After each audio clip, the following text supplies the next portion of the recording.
All right, guys, Fulu coming to you with another commentary. I hope y'all can hear me okay. Um, it's crazy because you may say you may have like a criticism against Canelo, and most of his fans will use the nationality. Oh, you're racist. Oh, you just can't stand a Mexican being on top.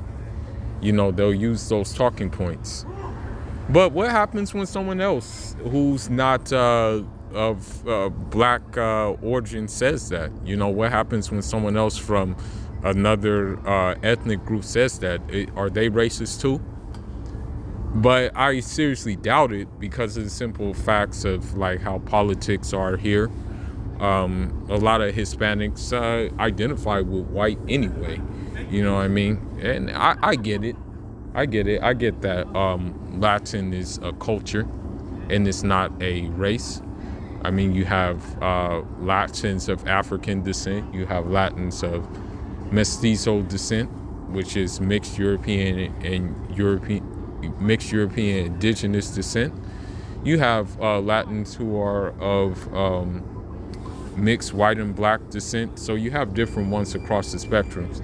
But, for the most part, most Latin Americans lean towards the Caucasian side.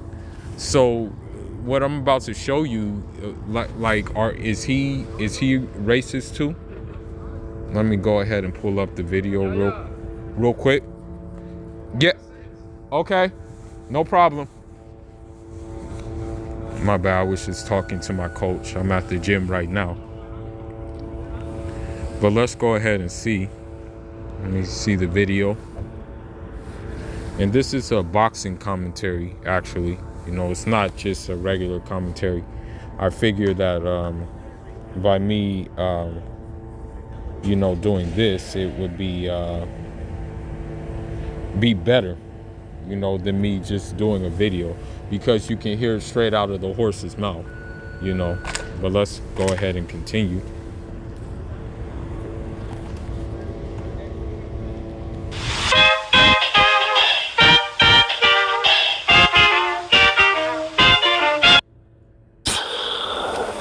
I don't want to see anymore. And again, I want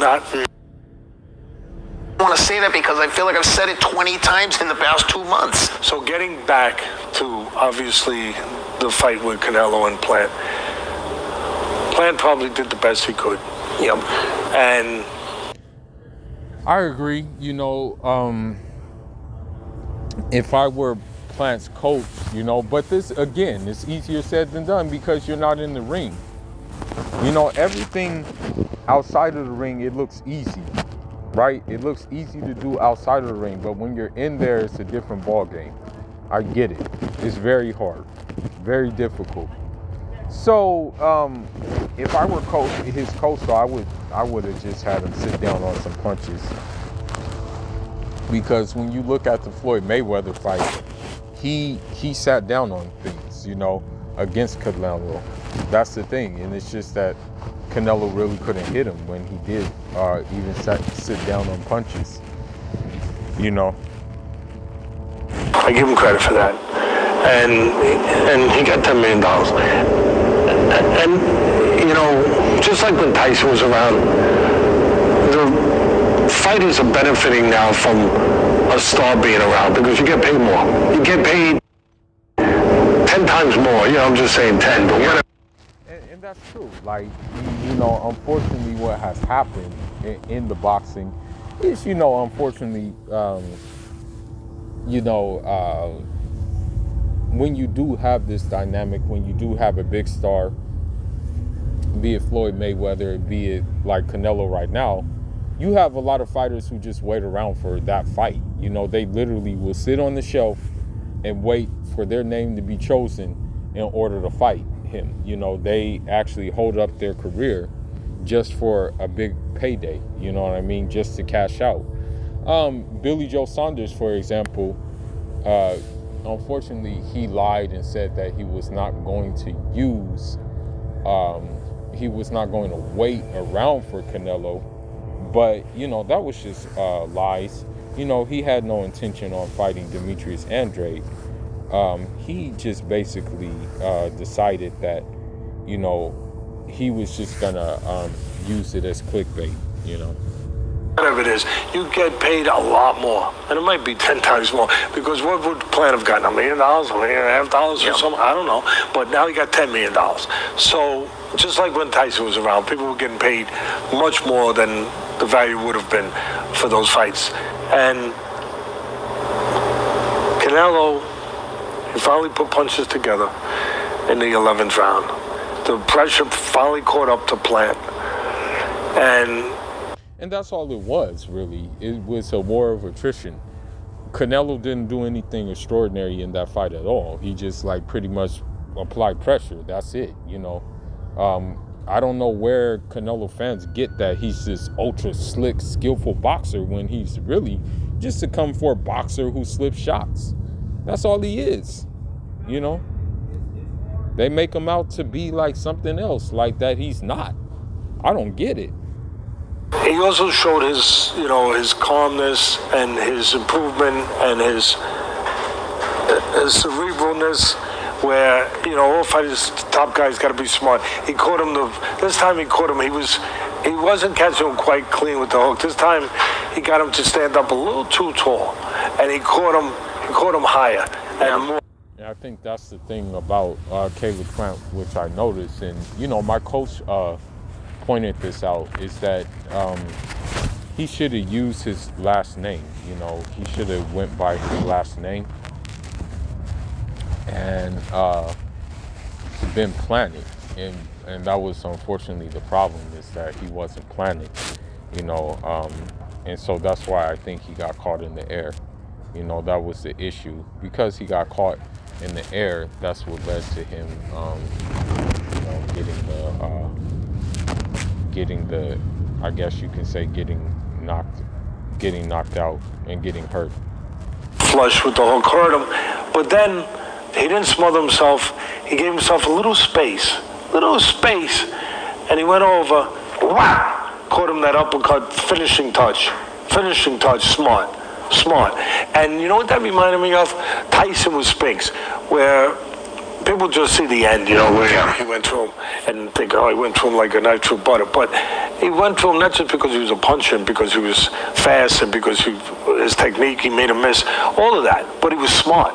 He was seeing everything, Tyson, at that point. That Tyson probably could have fought anybody at that night. He was never as good after that. But he had him up against the ropes, one of the sequences in the first round. He had him up, he hurt him, and then instead of just throwing, that's what made him a great finisher. He went over to find the spot, to find the space, to find the opening for the next punch. I think it was a body punch. And he went over. Here it is. Pop!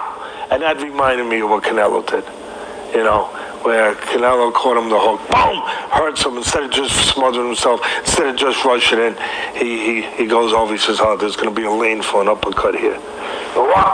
And then, finish him off. So, good performance, but again, you got to remember, he's fighting guys I don't want to see anymore. And again, I'm not knocking Plant. I'm glad he got $10 million. Not knocking Billy Joe. He fought a real good fight up to that point, the best he could fight. And he did get a broken orbital bone. I get it. Well, I mean, you have to ask yourself, though, why are they getting broken orbital bones? Part of it has to be the fact that they're out of position. That has a lot to do with it.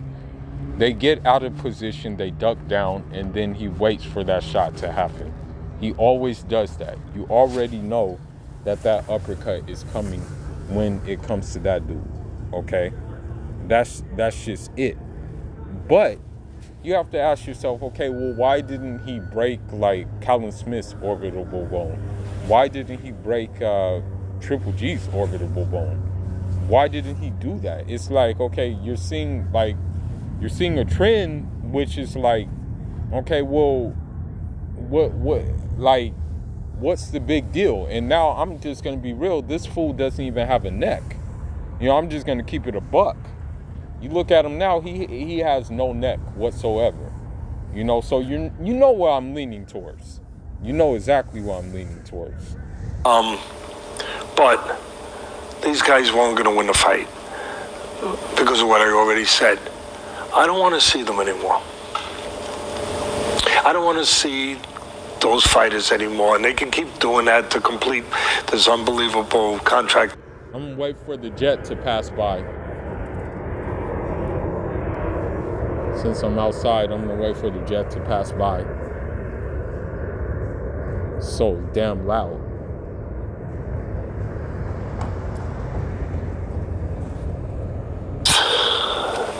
I don't want to see anymore. And again, I'm not knocking Plant. I'm glad he got $10 million. Not knocking Billy Joe. He fought a real good fight up to that point, the best he could fight. And he did get a broken orbital bone. I get it. But these guys weren't going to win the fight because of what I already said. I don't want to see them anymore. Well, I'm not gonna lie. I did want to see the Caleb Plant fight. However, I personally just had more expectation of him with the Andre Ward tutelage, because Andre Ward had dog. That's the thing. When Andre Ward had you like buzzed, or Andre Ward had you not sure yourself, he would pounce on you and just like really put it on you. So I thought that maybe perhaps Andre Ward passed that down to Caleb Plant, but unfortunately it wasn't the case. You know what I mean? So with that being said, it was like, I gave Caleb Plant maybe like 30% chance of winning.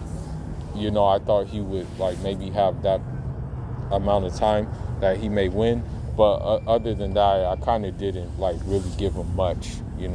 I just a little part of me expected maybe something was going to come out of it different, but it didn't though. I don't want to see those fighters anymore, and they can keep doing that to complete this unbelievable contract that he signed for $350 million. Whatever.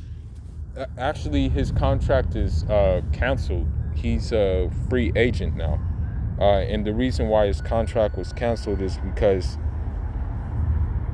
the zone wanted him to go against stiffer competition, but he didn't want to do that. If it is, and keep cashing these checks of $40, $50 million. I don't want to see him no more. I don't. I just don't. Yeah, me neither. I mean, to be honest with you, like, I didn't watch the Calvin Smith fight. I barely watched the Billy Joe Saunders fight. I wasn't even like, to be honest, I really wasn't tuning into that fight like that. I was like doing other things. I had the fight on, but I really wasn't like watching the fight. The only reason why I was watching this fight with Caleb Plant is because I just decided to step out on the town, go to a bar, chill out, and watch the fight. But honestly, I really don't. I'm not really thrilled at a Canelo fight when a Canelo fight comes up. You know what I mean? I'm not really thrilled because you pretty much just see the same thing over and over again. You see him just walking these dudes down, hurting these dudes, and that's it. That's all he does. Whereas, like, you look at a fighter like Floyd Mayweather, he will outbox you. But if you look at, for example, even later in his career, when he fought Cotto, that was a bloody affair. He stayed in the pocket. He stayed brawling with Cotto. He fought like a dog fight with Cotto, and this is when he was money Mayweather. So he didn't just necessarily just stick with just outboxing you. He didn't necessarily just do that. I want to see guys with enough talent to have a chance. In my mind, my cerebralness, that I can say he's got a chance because he's got enough talent, enough ability. And so if it's 168, I don't want to see these guys unless it's like Benavidez. And listen, Benavidez isn't the most developed guy in the world, but he's at least got talent in one area, power. One area. But he also has it in speed, too. The thing is, Benavidez is a big 168. Benavidez is a huge 168. Now, the thing is with Benavidez is it looks like he's disciplined. It looks like he's dialed in. So, I think, I don't know though. I think maybe it may be like cap about what Canelo's planning on, about fighting him. Because you remember he said earlier he doesn't want to fight fellow countrymen. You remember that, right? Yeah, strength, physical. One area where I could say, okay, I'll go with it.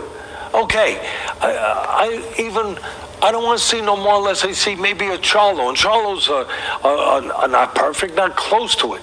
But at least they get enough talent where if it's a catchweight fight and he drops down to. Well, I mean, believe it or not, that would be up Canelo's alley because he created a catchweight division at 154 before. He won a couple of belts at catchweight. So that kind of would be in Canelo's alley if he did that. You know what I mean? But I don't know if he will. He tried to do it with, he tried to do it with Bivol, but the preparation was too short. He wasn't going to have time to prepare for that fight.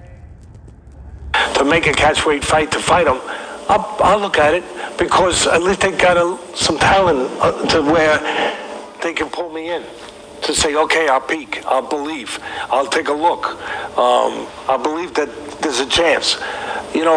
All I want to see him if he really wants to put his stamp on the greatest, where people get carried away with that because there was too many great Mexican fighters, too many. But yeah, there was. My favorite Mexican fighter was Salvador Sanchez. The problem with Salvador Sanchez, though, we never knew how great he was going to be because, unfortunately, an untimely car accident took his life. I would love to see what more could he have done. I think he fought Azuma Nelson, and it was a close fight. But actually, he kind of got the best of Azuma Nelson in that fight. But I think that made Azuma Nelson a better fighter for real. That Salvador Sanchez fight. I think that brought the best out of him, and he carried that throughout his career. So I like that fight. I definitely like that fight, and I think he is one of the greats. That's my favorite Mexican fighter. If you want to get to that, even thinking about that, go fight Benavidez. Go fight Bivol. Yeah. Well, if he fights those dudes, I have a feeling it's not going to be at a full 175. I have a feeling it's going to be at a catchweight, though, as he said. I don't think he will do that at regular 175. I don't think so. Then really, you already went up to light heavyweight, so don't say you can't go up to light heavyweight because you did it already. You picked Kovalev. And for the kind of money he's offering, I guarantee you can get those guys a couple pounds under 75. Yeah, because they could never get that money anywhere else. No. 100%. And I think that those two fights, Bivol and or Beterbiev, are the only two real challenges. Yes, he could fight Charlo and Benavidez, but I think we all agree that he'd again be a massive favorite against both of them, I think. You know what? You always get these one guys who kind of they kind of don't want to see a minority be great. You always get those guys. And you see that he's one of them. I guarantee you if he mentioned Demetrius Andrade, it would be the same story. I guarantee you if he mentioned David Morrell, it would be the same story. He would favor those other guys, He will not favor them, but he would say, oh, well, those guys had a better chance. While the other guys who I've named are more skillful than the other two guys. Yeah, but against Beterbiev and Bivol, though, that's to me is a sincere challenge. I agree. That's why I know. I'm echoing your sentiment. Listen, congratulations. In that fight, it wasn't a bad fight, but again, watching it from my perspective, from my seat, I just knew high tide was coming. I knew that. I knew all the beach chairs were going to be washed away. I knew that. And some bathing suits. Doesn't make me the Mason Kreskin. I mean, he was a 10-1 favorite. He was a 10-1 favorite. You know, that's a little bit of a tip-off. You know, and I'll throw in one other name that I mean, before you go to these, like I said, to these opponents you've been doing with Canelo, I'll take Joe Smith. Oh, that's a good one. You know, and I don't know about Joe Smith though, man. I think Joe Smith, he should fight David Morrell. I think that'll be a good fight for David Morrell. No, but I think Joe Smith may be at light heavy, so never mind. And why? Listen, I know he's not the most sophisticated, developed guy in certain areas, polished, whatever you want to call it, but he's got such a big heart. He's physically big and strong. He can match Canelo's strength, his physical strength, which is important. He is so tough and he can punch. And no one deserves a payday more than Joe Smith. So I would throw his name. Okay, why are you saying that he deserves a payday? Like, why are you saying that? Like, that makes no sense to me. Like, why are you saying that he deserves a payday more than other guys who actually have campaigned at Canelo's weight class? You know, and basically they don't want to, Canelo doesn't want to give him a look in. You know, like, that's the thing. Like, so I don't know, man. I don't know why. I don't know what he's thinking. You know, I really don't. That, you know, if you bring him, you have me. You have me. Let me point out how good the sweatshirt looks that you're wearing from Box Raw, the 36. There was something else he said that like stuck out to me like a sore thumb. You know, he said something that really kind of like stuck out. Let me see if he said. Collection by Teddy Atlas, a collaboration between Box Raw and the great Teddy Atlas. Go to boxraw.com. You can check them out there. And if you'd like to receive a personalized message from the legend Teddy Atlas, go to Cameo right now and Teddy will send you a personalized message. I've seen some of them and they're beautiful. People with family members that are sick.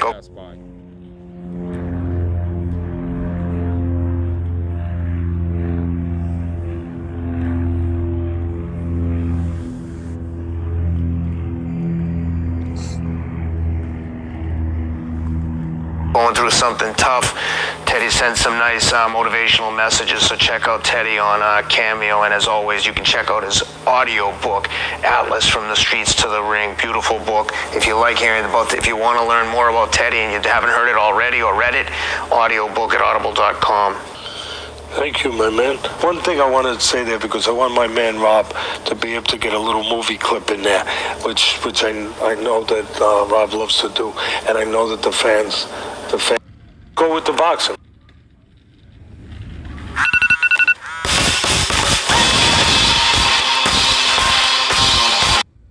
Let's go. We had a good one. I thought it was an excellent fight, super entertaining. Canelo versus Caleb Plant.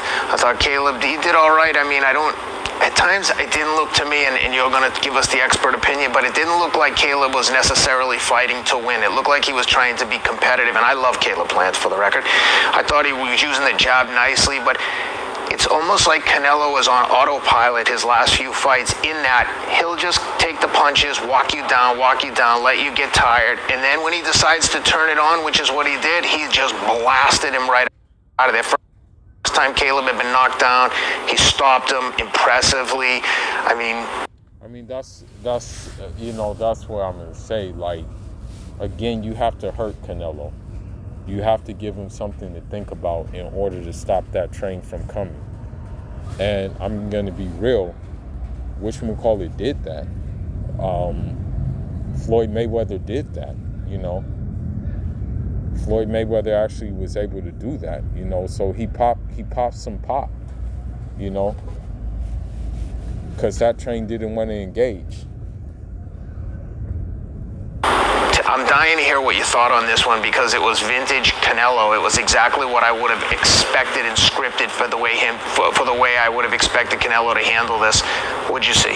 You know, first thing I saw a really big freaking beard. I mean, I didn't know if I was looking at Rip Van Winkle, who, might have had a little surgery, to stay young. But that beard was so damn thick. The first thing on Plant, the first thing I thought was, how's the commission allowing this? Because in the old days, they would literally come into the dressing room and give you a raise and say, good, get that off if you want to. Man, it's beard game all day. Stop hating on beard game, fool. In the ring, literally, because there's a reason. One, in the old days, they didn't want you to have a beard because if the other guy was cut, you could get inside and grind your beard into. I know it sounds pretty gruesome, but it is a tough sport, and you might grind your beard into their cut, something like that, or into their eyes, to get an advantage, whatever. But also for a cushion. That you gotta to hit the guy's chin, you gotta go through this much beard, So I was like shocked that Canelo's team. Maybe that's just a conference. They say it don't matter. I think that's. I could come in with a football helmet. We're knocking you out. We're knocking you out, baby. So I don't know, but that was the first thing that hit me. And then as the fight went on, and he was taking some decent shots, not a lot of clean ones to be honest. But when he took a shot, he was handling what he had to handle, and he was showing a good beard. I say, that's the word, a good beard. The old timers would call a good chin a beard. I was like, no, he's got a good beard. Yeah. A beard, like really a beard. But listen, at the end of the day, I get what you're saying, because his strategy was, if it was to survive, to win by surviving. That was the strategy, to win by surviving. Stay on the outside, box, try to be elusive, try to be a ghost as much as you could be. But I got to be fair. In all fairness, you got to go with what your strengths are, what your style is, what your identity is, what got you there. And you got to also be able to recognize what you can't be. You can't be an aggressive guy with a guy who's better at being aggressive. You can't be a, in-your-face, engaging guy with a guy who's better at being in-your-face and engaging. You can't be in a firestorm with a guy who brings more fire. Yeah. So, in all fairness, I get what you're saying, but from my perspective, we're having to deal with this in the ring to get guys ready to do this stuff. For almost 50 years now, I saw him strategically fighting the right fight, picking the right fight plan for him. Again, with the guns he had versus the guns the other guy had. And so he had to stay on the outside. He had to box. He had to try to frustrate Canelo. He had to try to out-jab Canelo. He had to try to outmaneuver Canelo, use the ring. All of that stuff. And he won a couple little battles. He won a few rounds. Yeah. But he always had the sense he was losing the war. Yep. It was like he thinks he's keeping the tide from coming to the shore. But guess what? The high tide hasn't come yet. Yeah, and that's absolutely true. You have to do that with Canelo. You have to it's like a tank coming, right? You have to have like an anti-tank missile for that guy to really stop him in his tracks.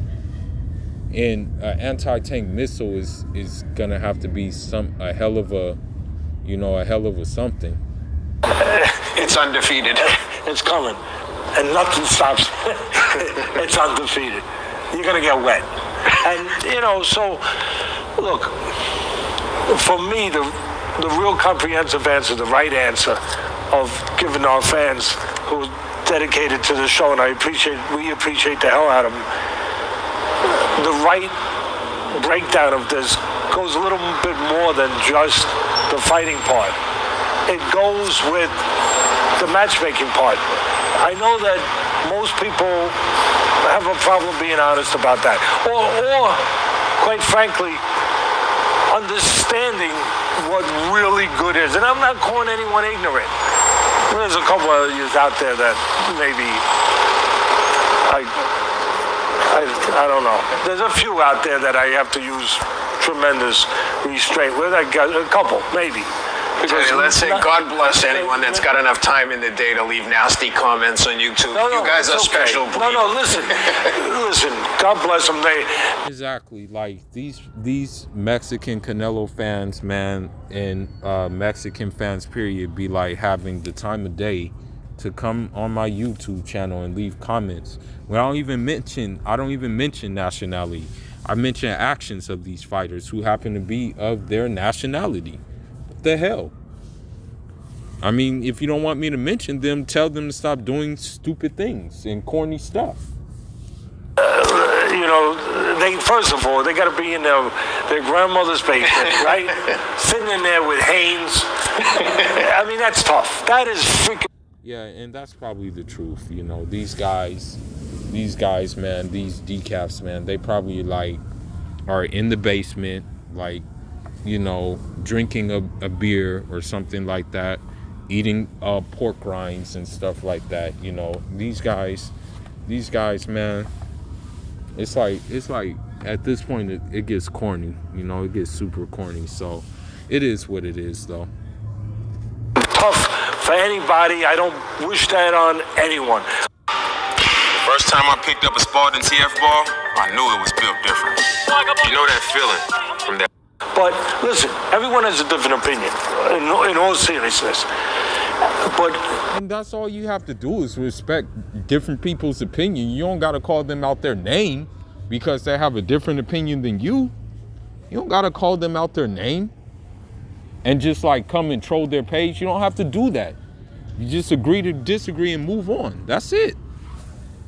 It's amazing how people get convinced that going back to Billy Joe Saunders and Plant, I saw them as the same. I said Saunders would get knocked out. I said Plant would get knocked out. And to be exact, I said Plant would get knocked out in 9.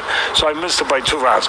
But it's just amazing how many people, when the fight was made with Saunders, we'll go back to that, which I saw as a no contest, where people were like, he's going to win. Billy Joe's going to outbox him. He's going to win. And then with Plant, too. Plant's going to win. Plant's going to do this. He's going to dust him off. He's going to teach him a lesson. He's going to do this. And I'm like, you guys, I don't know. You're looking, but you're not seeing.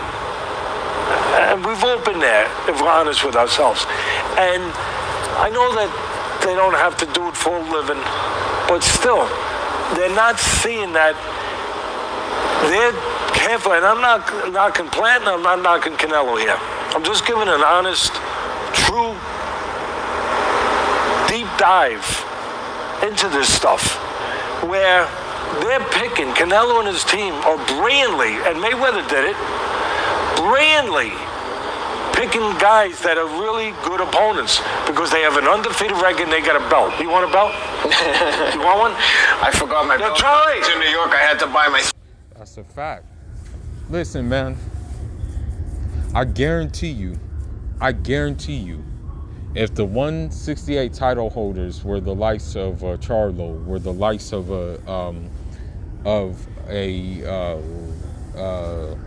Andre, hell, even Morrell right now, I guarantee you, and Benavidez still, I guarantee you Canelo will find some way down back to 160 if the competition was less stiff.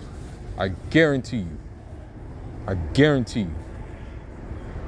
belt this month. Listen, Canelo sleeps out far. All right? We could get you one. So, they see a guy with a belt.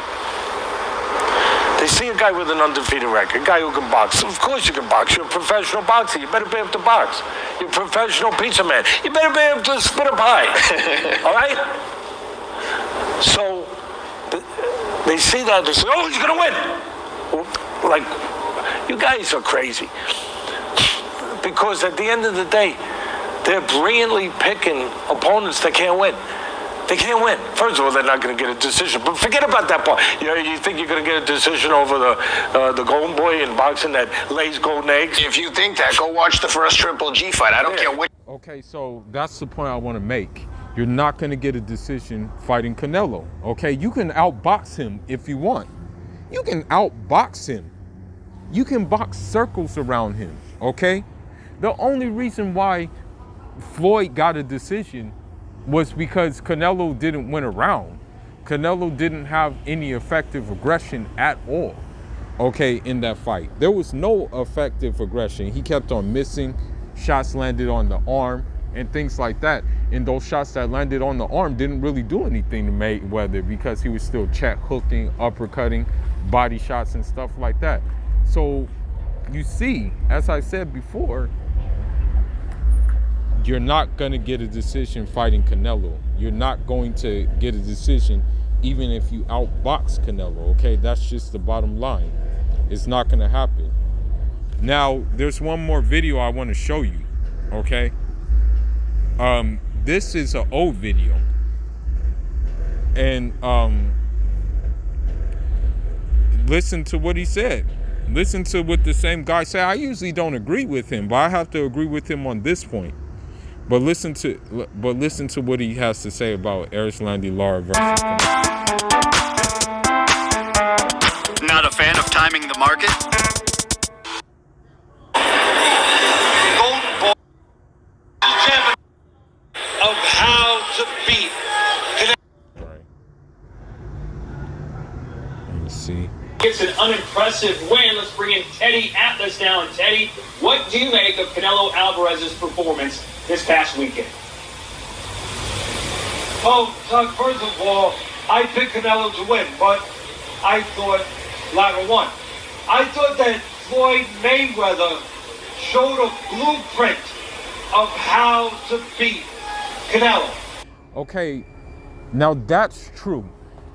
Floyd Mayweather did show the blueprint, but unfortunately Canelo's handlers, including the judges, made sure that from that time on out, you weren't going to be able to outbox Canelo and get a decision. Because it's clear as daylight, Lara outboxed Canelo. And then what Canelo fans will say, oh, he was running the whole night. Oh, he was running. How are you running the whole night when you're outlanding the guy that they quote unquote think you're running from? Like how is that considered running? You know, please let me know. When he beat him not too long ago, you change range, you change distance, you give angles, you work the outside, you keep him more balanced. And especially the early parts, where a lot of the fight, Lara followed that blueprint. He followed it very well. He pot shotted, he exposed Canelo in the way that Mayweather exposed Canelo. And when he was doing it, he was winning rounds. Then things changed a little bit. Then all of a sudden, Canelo started getting inside, going to the body. Not changing the head, which was elusive. Going to where he could find him. Downstairs, putting water, as I like to say, in the basement. And showing his greater physicality. When he did that, Canelo won rounds. But what Canelo did not do throughout the night, that made it the kind of fight I thought Lara won, was that Canelo did not use his jab enough. He did not jab. To be honest, Canelo's jab is trash. I'm gonna just be real with you. I'm gonna keep it a buck. Canelo's jab is trash because his arms are too damn short. Like, I'm just gonna be real. Like, Canelo don't fight behind no damn jab. Like, let's just be real. He doesn't really fight behind the jab. Doesn't fight behind the jab. Stabilize Lara on the outside to take that snipering, that sniper attack, that outside punching away. He did not use a jab. So a lot of times when he was walking in, he did get caught on the way in, but he didn't get all. I mean, Canelo didn't even establish a jab against Billy Joe Saunders or Caleb Plant when you really think about it. The way there to the body, and when that happened, I thought, like, look, at the end of the night, 115, 113. Okay, can't argue with you. One guy likes aggression, another guy likes boxing. But come on, please. 117 to 111. Are you kidding me? Look, Golden Boy promotion for the people that follow such things. Yeah, bro. Like, when I heard that scorecard, I was just like, and I'm gonna end the video on this note. When I heard that scorecard, bro, I was like, what the hell fight were they watching? Like, were we watching the same fight? And you know what? I think you know, maybe I'll do a live and rewatch, rewatch the Lara versus Canelo fight. I think I'll rewatch it and do a live on that fight again. Because I'm looking at it and I'm like, how do you get 117 to 111? Like, really, where do you get these scores from? It's the same thing with the Cotto fight. They had these wide-ass scorecards. It's the same thing with the Trout fight, wide-ass scorecards. You know, I'm like, what the hell? Same thing with Jacobs fight, these wide-ass scorecards. I'm like, yo, bro, I don't know what fight these guys are watching. You know, have you ever seen a fight where Canelo just looks extraordinary? I've never seen a fight where he just looks extraordinary. I just seen a fight where he looks strong and he runs these dudes down. That's all I've seen. I have not seen a fight where he looks extraordinary. Like Shakur Stevenson, when he fought Jamel Herring, extraordinary. When, who else? I'm trying to think of another guy.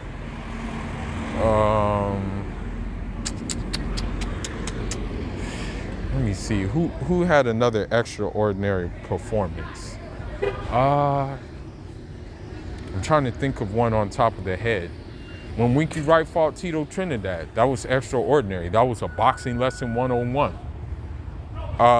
When, I guess you can say, I'm not really a fan of him, but when Oscar De La Hoya fought, what's his name?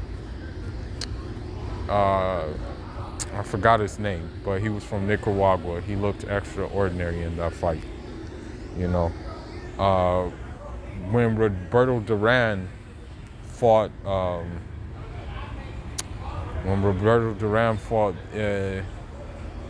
let me see. What's a good fight that Roberto Duran fought?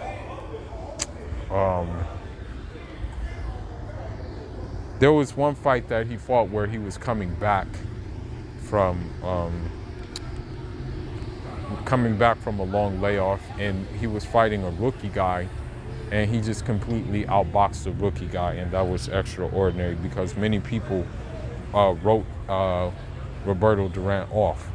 I forgot that rookie's name. You know, he was a new pro, and they really were favoring him, and you know, he actually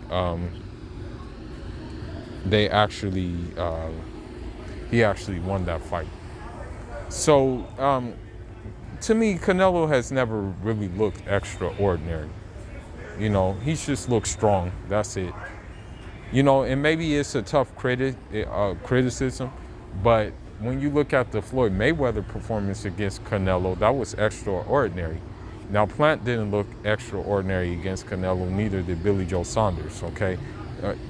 They didn't look the part, of course. I mean, Daniel Jacobs didn't look the part either against Canelo. But what I'm saying is just like, the unknown, we'll never know the unknown, okay? That's the thing. We're always going to be kept guessing. We're always going to be thinking, what if with this guy, okay? What will happen? What if? You know, but I'm not going to just be on the what if train. There's plenty of other fighters that, you know, deserve our attention. And, you know, let's try to, like, shine the limelight on those fighters. You know, but anyhow, man, Fula signing out. Leave your thoughts, leave your comments. Njaram.